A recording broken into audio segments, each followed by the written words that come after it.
Hello everyone, this is David with davidclarkphotography.com. Today we're going to talk about shutter priority. So what is shutter priority?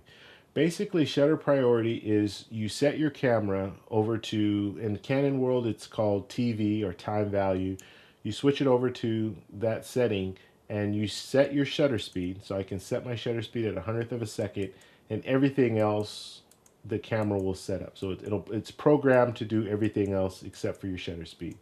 So that's what shutter priority is. I very rarely ever use shutter priority.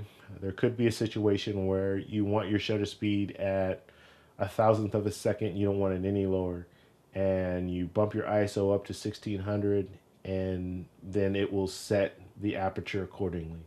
I like to control everything, so I like to have it in manual settings. But you might be in a situation like that. You don't want to have to think about it. You just want your shutter speed to stay at the same shutter speed every time. So that would be the benefit of the shutter priority setting.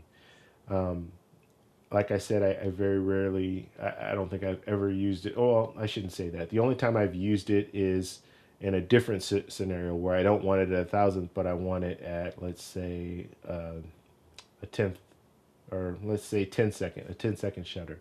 So if I want a 10-second shutter, I put it to 10-second shutter, and then everything else will adjust accordingly.